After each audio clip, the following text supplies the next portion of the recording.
Hello अस्सलाम वालेकुम दोस्तों। तो यार क्या हाल है। आज की इस वीडियो में हम 2013 प्राइवेट और का रिटेन अर्निंग का ये क्वेश्चन सॉल्व करेंगे। ठीक है, तो चलें सबसे पहले हम क्वेश्चन पढ़ते हैं। क्वेश्चन में लिखा है the following details extracted from the balance sheet of Talha and corporation limited as on December 31, 2012। ठीक है, तो ये बेसिकली तलहा और कॉरपोरेशन की हमारे पास कुछ डेटा गिवन है और ये जिसमें जो है अथॉराइज कैपिटल लिखा हुआ है कि 500 के शेयर्स, ठीक है, 500,000 शेयर्स हैं और एक शेयर जो है वो 10 रुपीज़ का है, यानी कि उनकी जो वर्थ कितनी हो गई 50 लाख या 5 मिलियन। ठीक है, या 50 लाख अगर हम पाकिस्तानी काउंटिंग में अगर बोलें तो। ठीक है, अब अथोराइज कैपिटल क्या होता है। अब अथोराइज कैपिटल वो तमाम शेयर्स होते हैं जो कि कंपनी इशू कर सकती है। ठीक है, अब जैसे फॉर एग्जांपल समझें कि आपकी एक कंपनी है और आपके पास अथोराइज कैपिटल कुछ 20,000 शेयर्स है, यानी कि आप 20,000 शेयर्स इशू कर सकते हो। ठीक है, आपको मतलब आपके पास इतनी पोटेंशियल है कि आप जो है 20,000 शेयर्स इशू कर सकते हो। ठीक है, अब दूसरा आता है issued and paid up capital. ठीक है, पेड अप कैपिटल वो कैपिटल होता है कि जितना आपने इशू कर चुके होते हो। ठीक है, फॉर एग्जांपल आपके पास 20,000 शेयर्स थे, मतलब 20,000 शेयर्स इशू करने जितनी कैपेसिटी थी आपके पास। ठीक है, लेकिन आपने सिर्फ 10,000 इशू किए, तो 20,000 आपका जो है वो अथोराइज कैपिटल हो जाएगा और 10,000 जो है आपका पेड अप कैपिटल हो जाएगा, जिसको आप इश्यूड भी कहते हो और इसको जो है हम सॉरी हाँ, पेड अप कैपिटल को आप इश्यूड कैपिटल भी कहते हो और जो अथोराइज कैपिटल है उसको आप अनइश्यूड कैपिटल भी कह सकते हो, क्योंकि ये अभी तक इश्यूड नहीं हुए होते हैं। ठीक है, अब कंपनी को जब भी स्टॉक डिविडेंड देना होता है या और ज़्यादा शेयर्स इशू करने होते हैं, तो फिर उनका जो है वो जो है अपने अथोराइज कैपिटल में से और ज़्यादा शेयर्स इशू करती है। ठीक है, और ये अथोराइज कैपिटल बढ़ाया भी जा सकता है, लेकिन इसके लिए फिर जो है वो थोड़ा प्रोसेस लंबा होता है जो कि बोर्ड ऑफ डायरेक्टर्स वगैरह करते हैं। ठीक है, बहरहाल ये था अथोराइज कैपिटल और दूसरा था हमारे पास paid up capital. Paid up capital की जो जनरली मतलब जो ये जो डिस्ट्रीब्यूट हो जाता है, ये वो कैपिटल है जो कि जनरल पब्लिक में डिस्ट्रीब्यूट हो चुका। ठीक है, और अथोराइज कैपिटल वो कैपिटल होता है जो कि टोटल नंबर्स ऑफ शेयर्स होते हैं। इसके अंदर पेड अप कैपिटल भी आ जाता है, टोटल नंबर्स ऑफ शेयर्स। ठीक है, कि कितना कंपनी जो है इशू कर सकती है। ठीक है, ये पूरे जितने कंपनी ने इशू नहीं किए, जितने कंपनी ने इशू कर दिए, ठीक है, इन सबको मिलाएंगे तो हमारे पास आ जाएगा अथोराइज कैपिटल। ठीक है, तो हमारे पास यहाँ पे पेड अप कैपिटल यानी कि जो कंपनी इशूट कर चुकी है, जनरल पब्लिक को डिस्ट्रीब्यूट कर चुकी है और लोगों ने उनके पे शेयर्स जो है वो खरीद चुके हैं, वो है हमारे पास 2 लाख कॉमन शेयर्स हैं। ठीक है, कॉमन शेयर्स इसलिए कह रहे हैं क्योंकि एक और शेयर्स होते हैं जिसको हम कहते हैं प्रेफर्ड स्टॉक्स। ठीक है, अब कॉमन शेयर्स में ये होता है कि यहाँ पे आपके पास वोटिंग राइट्स आ जाते हैं, आप जो है वो नॉमिनेट कर सकते हो किसी भी बोर्ड ऑफ डायरेक्टर्स को। ठीक है, और प्रेफर्ड शेयर्स में ये होता है कि यहाँ पर ये बिल्कुल एक डेट की तरह वर्क करते हैं, डेट। ठीक है, मतलब वो क्या कहते हैं, उधार लोन, क्योंकि यहाँ पे परसेंटेज फिक्स्ड होती है कि अब इनमें भी टाइप्स होती हैं प्रेफर्ड स्टॉक्स में भी, जैसे कम्युलेटिव होते हैं, ठीक है, नॉन कम्युलेटिव होते हैं। कम्युलेटिव में ये होता है कि जो भी प्रीवियस की जो भी एरेस हो जाते हैं, यानी कि जो मतलब समझें कि इस महीने जो कंपनी इतना पैसा कंपनी ने जनरेट किया कि वो पैसे दे सके कॉमन स्टॉक और प्रेफर्ड स्टॉक होल्डर्स को, तो क्या होता है कि नेक्स्ट महीने जो है वो डबल करके देती है प्रेफर्ड वालों को। ठीक है, कॉमन वालों को वही मिलते हैं। तो ये कम्युलेटिव होता है। नॉन कम्युलेटिव यानी कि फिर वो डबल होके नहीं मिलेगा, यानी कि पिछले महीने का जो कि नहीं दिया कंपनी ने वो अब नहीं मिलेगा। ठीक है, नॉन कम्युलेटिव में ऐसा होता है। उसके अलावा और भी टाइप्स होती हैं, रेडीमेबल्स होते हैं, नॉन रेडीमेबल्स होते हैं, कन्वर्टेबल्स होते हैं। ठीक है, बहुत सारी टाइप्स होती हैं प्रेफर्ड्स में। सो प्रेफर्ड बेसिकली एक स्पेशल टाइप के होते हैं। ठीक है, तो अभी फ़िलहाल हम प्रेफर्ड के बारे में और ज़्यादा डिस्कशन नहीं कर रहे हैं क्योंकि हमें ये क्वेश्चन सॉल्व करना है। ठीक है, तो कॉमन शेयर्स हमारे पास 2 लाख उन लोगों ने मतलब कंपनी ने जो है वो इशू किए हुए हैं और उनकी वर्थ कितनी है, उनकी वर्थ है 20 लैक्स। ठीक है, 20 लाख है उनकी वर्थ या 2 मिलियन। ठीक है, क्योंकि एक शेयर जो है 10 रुपये का है, तो 2 लाख को मल्टीप्लाई बाय 10 करो तो आपके पास ये आ जाएगा। ठीक है, 20 लैक्स। अब रिटेन अर्निंग कितनी हुई है उनके पास 2,50,000। ठीक है, यहाँ पे लिखा हुआ है क्रेडिट बैलेंस यानी कि रिटेन अर्निंग जो है वो हमारी पॉजिटिव में। ठीक है, रिटेन अर्निंग एक बेसिकली रेवेन्यू अकाउंट की तरह एक्ट करता है और उसको हम उसकी जो ट्रीटमेंट होती है वो भी एक रेवेन्यू अकाउंट की तरह होती है। बेसिकली हम उसको रेवेन्यू अकाउंट ही कंसीडर कर रहे होते हैं। ठीक है, रिटेन अर्निंग कहाँ से आता है, जो हम क्लोजिंग एंट्रीज बनाते हैं यहाँ पर जो भी क्लोजिंग बैलेंस होता है उसको हम जो है वो रिटेन अर्निंग में डाल देते हैं। ठीक है, एक टेम्परेरी अकाउंट बनाते हैं जिसको हम कहते हैं इनकम समरी अकाउंट, ठीक है। अगर आपने क्लोजिंग एंट्रीज की हो तो आपको पता होगा कि इनकम समरी अकाउंट बनता है, उसके अंदर जो हमें हमारे जितने भी एक्सपेंसेस और जितने भी रेवेन्यू होते हैं वो सबको हम क्लोज करते हैं, और फिर आखिर में जो इनकम समरी अकाउंट होता है उसको हम क्लोज कर देते हैं हमारी रिटेन अर्निंग्स में, ठीक है। और रिटेन अर्निंग जो है वो आगे जाके बैलेंस शीट में कहाँ पे आता है, हमारे पास इक्विटी के पोर्शन पे, ठीक है। इक्विटी जहाँ पे हम कैपिटल स्टॉक जो है वो ऐसी चीज़ें नोट कर रहे होते हैं, वहाँ पर ये हमारी रिटेन अर्निंग भी वहीं पे ही मिलता है, ठीक है। सो यहाँ पर लिखा है कि on December 31st 2012 the income summary of the company showed a net income of ₹7,50,000, ठीक है। कंपनी ने कुछ यहाँ पे प्रोसीड्स किए जिसमें मतलब कुछ एक्शंस लिए, ठीक है। इसको मैं बिल्कुल सिंपली बता रहा हूँ कि उन्होंने कुछ एक्शंस लिए, ठीक है, इसको हम बेसिकली डीड्स कहते हैं कि जो भी डीड्स हो, यानी कि कंपनी ने क्या क्या किया रिटेन अर्निंग में से, स्टॉक डिविडेंड दिया या कैश डिविडेंड दिया, ठीक है, या कंटीजेंसी के लिए जो रिजर्व निकाले, या सिंकिंग फंड के लिए थोड़े रिजर्व निकाले रिटेन अर्निंग से। इससे रिटेन अर्निंग बेसिकली इसको हम ये भी कह सकते हैं कि ये जो है वो डे टू डे जो अर्निंग्स होती हैं कंपनी की, ये वो चीज़ होती है, ठीक है। हर महीने जो अर्निंग्स बच जाती हैं आफ्टर पेइंग एवरीथिंग, ठीक है, एक्सपेंडिचर्स वगैरह सब कुछ दे देते हैं, उसके बाद जो अर्निंग्स बच जाती हैं वो कंपनी जो है वो रिटेन अर्निंग अकाउंट में रखती है अपनी, ठीक है। और फिर रिटेन अर्निंग से जो है हमारे पास कुछ चीज़ें होती हैं वो जाती हैं, उसके बाद जो भी पैसा बचा वो कंपनी का एज एन एक्सेस में होता है, ठीक है। और फिर वो चाहे फिर वो उस कंपनी उस पैसे को री इन्वेस्ट करे या तो फिर जो है उसको ऐसे ही रख लें, ठीक है।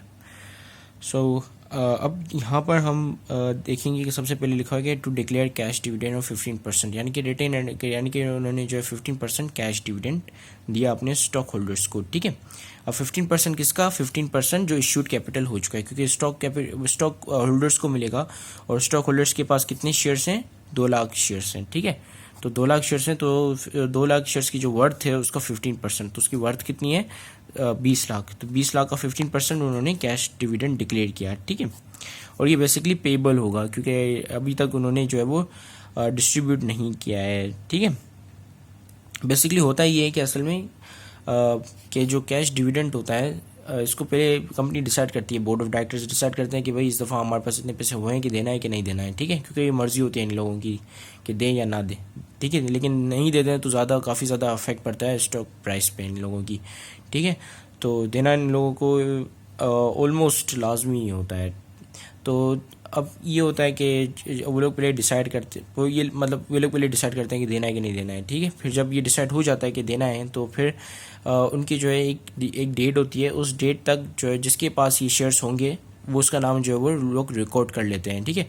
उसके बाद एक डेट आती है जिसको हम कहते हैं एक्स डिविडेंड डेट, ठीक है। इस डेट पे जो है वो कोई भी उस कंपनी का स्टॉक खरीदेगा उसका नाम जो है वो यानी कि उसका नाम जो है उसमें रिकॉर्ड में नहीं जाएगा, ठीक है।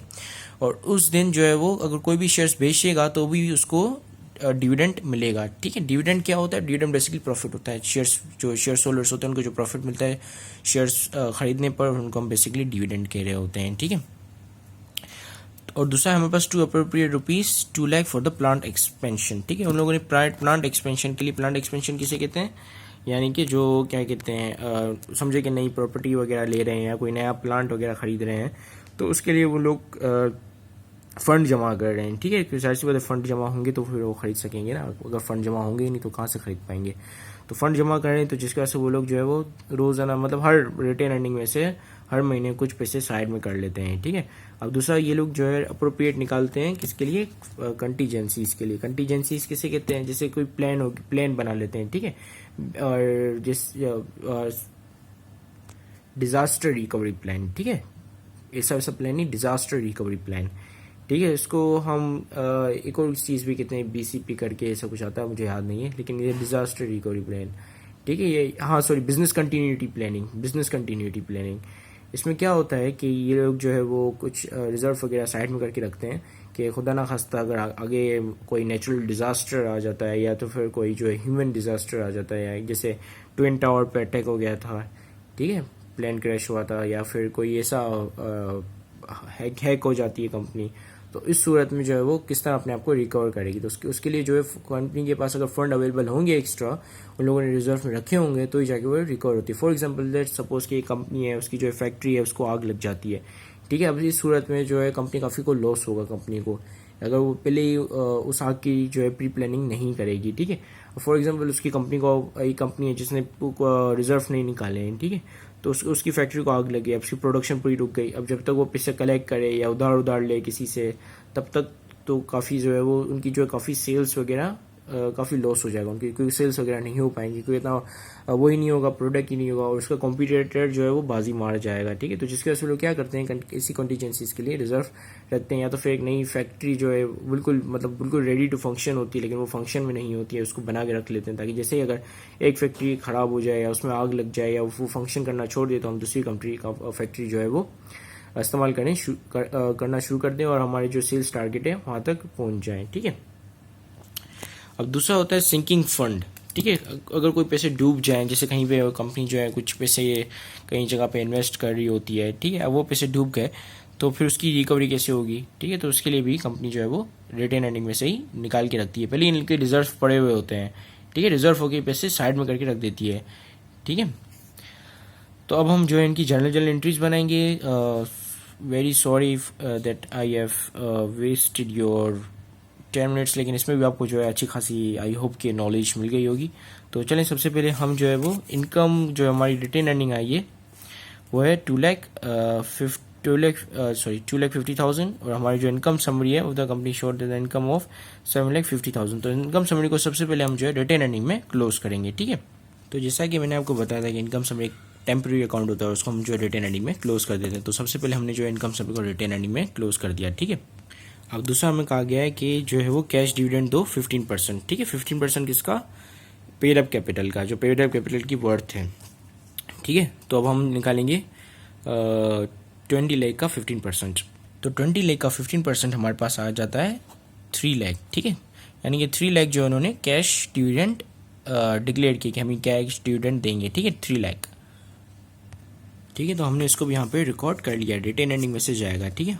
मैंने आपको ऑलरेडी ये बात बता चुका हूँ कि रिटेन अर्निंग में से ये तमाम चीज़ें निकलती हैं, ठीक है। रिजर्व वगैरह ये तमाम जो चीज़ें हैं वो रिटेन अर्निंग में से निकलेंगी, ठीक है। तो कैश डिविडेंड हमारा पेबल इसलिए, क्योंकि मैं ऑलरेडी बता चुका हूँ कि ये जो है वो एक्स डिविडेंड डेट तक जो ये पेबल होता है, उसके बाद ये डिस्ट्रीब्यूट होता है, ठीक है। क्योंकि रिकॉर्ड करना होता है कंपनी को कि कौन किस बंदे के पास जो है हमारा स्टॉक जो है करंटली इन पोजीशन में है, ठीक है। यानी कि कोई कौन बंदा जो है उसको अभी पोजेस कर रहा है उस शेयर को, ठीक है, कौन किसके पास वो है अभी शेयर, ठीक है।